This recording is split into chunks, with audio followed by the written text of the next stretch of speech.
तो दोस्तों, त्यौहार तो पूरा हो गया, छठ पूजा भी ख़त्म हो गया, घर की जो छुट्टी थी वो भी ख़त्म हो गई। अब फिर से लौट जाएंगे फिर से उसी दुनिया में जहाँ से आए थे। और फिर ये गांव अपना फिर हमारे लिए सूना सूना हो जाएगा। फिर हम जाएंगे और फिर वही जॉब, फिर वही नौकरी, फिर 8 घंटे की नौकरी, फिर ये गांव फिर कब आने को मिलेगा क्या पता।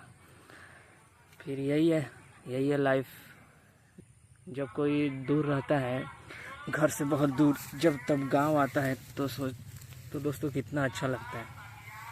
और फिर जब वही जॉब पे चले जाते हैं तो फिर वही यादें आती है कि यार काश फिर से गांव आते, फिर से खेतों में घूमने जाते, फिर गांव की गलियों में घूमते, फिर मार्केट जाते हैं। कितने सारे ख्याल आने लगते हैं। और ये छुट्टी भी बहुत कम दिनों की होती है। जो जॉब करते हैं उन्हें पता ही होगा। लेकिन कुछ भी हो जाए, त्यौहार छठ पूजा तो नहीं छूटेगा। नौकरी छूट जाए लेकिन छठ पूजा नहीं छूट सकता। एक बिहारी और एक यूपी बिहार के लोगों के लिए छठ पूजा का महत्व कितना बड़ा है वो वही जानते हैं। वो उनसे बेहतर कोई नहीं जान सकता। भले नौकरी एक तरफ और एक छठ पूजा एक तरफ, हमारे लिए बराबर है। छठ पूजा के लिए नौकरी भी छोड़ सकते हैं। छठ पूजा के लिए कैसे भी करके लोग, आप देख रहे होंगे ट्रेन में कितनी दिक्कत से, कितने परेशानी से लोग आते हैं। सोचिए क्यों आते हैं, कितना महत्व है इस छठ पूजा का। और वही छठ पूजा जब ख़त्म हो जाता है तो लौट कर जब जाते हैं तो कैसा लगता होगा। फिर वही यादें रह जाती है। फिर सोचते हैं कि फिर जब वो छठ पूजा कब आएगा, फिर वही 1 साल का इंतज़ार। लेकिन वो इंतज़ार भी हर लोग, हर बिहारी करते हैं छठ पूजा के लिए।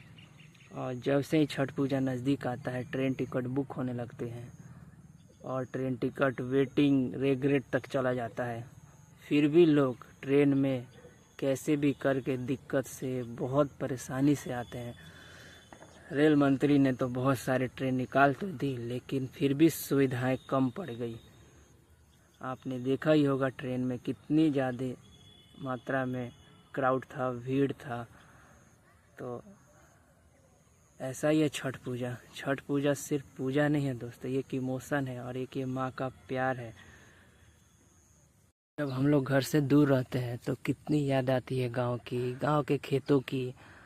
और ये देख सकते हैं आप कितना हरा भरा रहता है गांव। और इसमें एक फ्रेश एयर रहती है और एक फ्रेश वातावरण और एक अपनापन। लेकिन जब जैसे हम लोग शहर में जाएंगे तो फिर वही ज़िंदगी, फिर वही जॉब, फिर वही 8 घंटे की नौकरी।